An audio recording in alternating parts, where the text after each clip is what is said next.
4th of January, 1936. Talk number 126.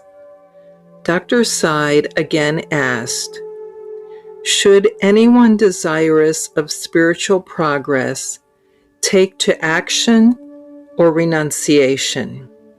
Maharshi, do you go out of the self?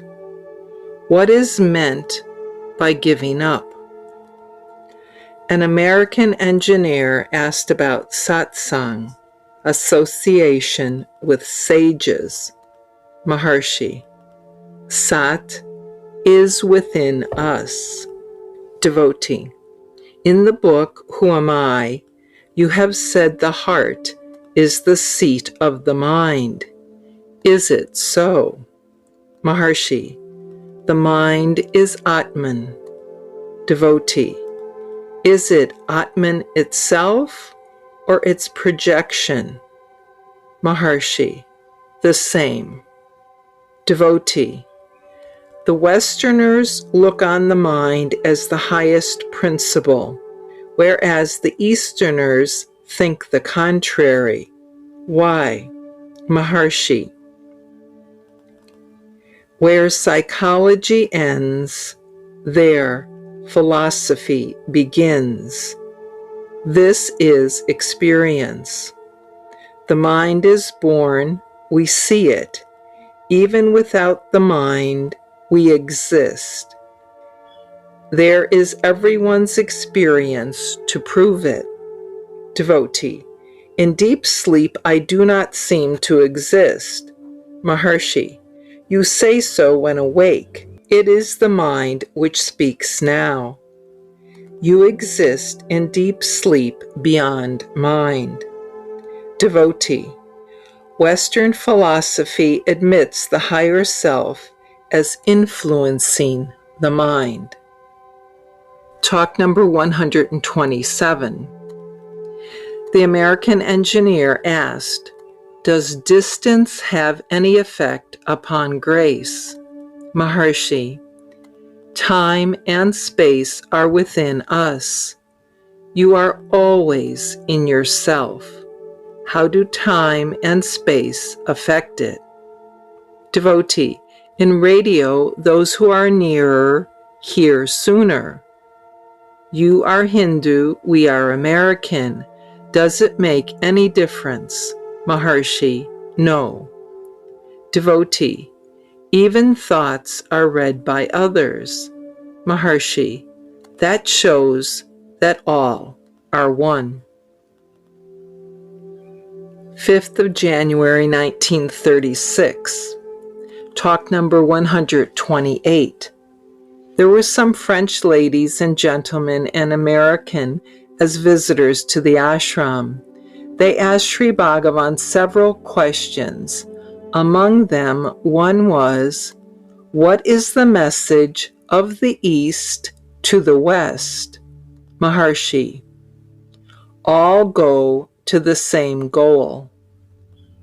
To another question, Sri Bhagavan said, how do you say, I am?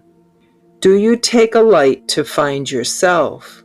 Or did you come to know it on reading books? How? The questioner said, by experience.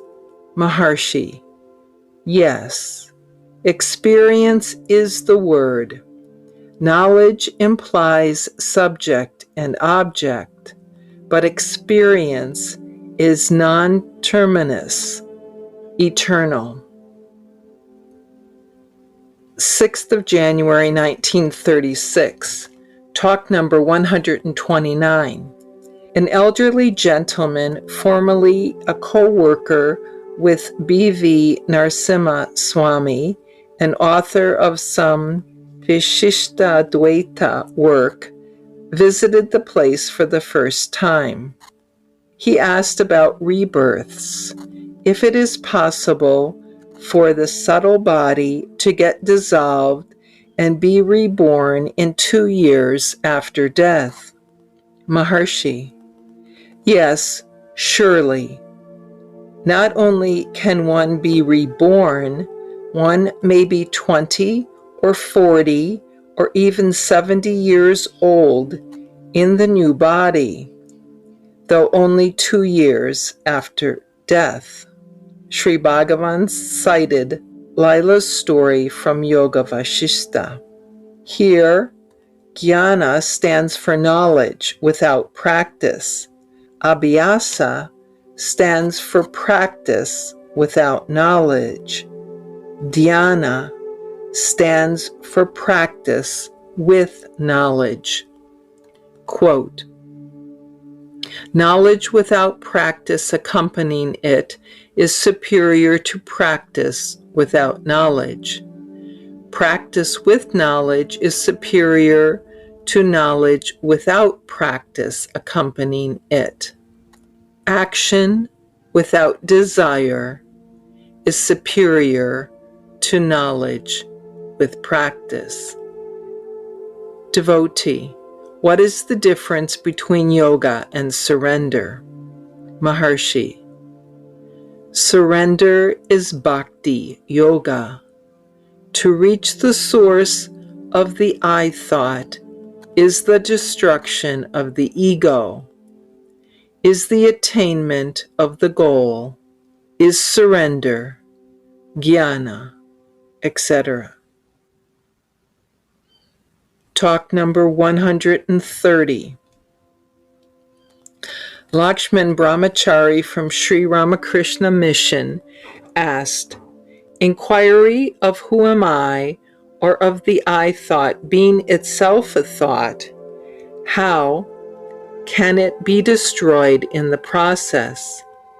Maharshi, when Sita was asked who was her husband among the rishis, Rama himself being present there as a rishi in the forest by the wives of the rishis, she denied each one as he was pointed out to her, but simply hung down her head when Rama was pointed out.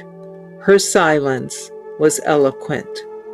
Similarly, the Vedas are also eloquent in neti, neti, not this, and then remain silent. Their silence is the real state. This is the meaning of exposition by silence. When the source of the I thought is reached, it vanishes, and what remains over is the self. Devotee, Patanjali Yoga Sutras speak of identification. Maharshi, identification with the Supreme is only the other name for the destruction of the ego.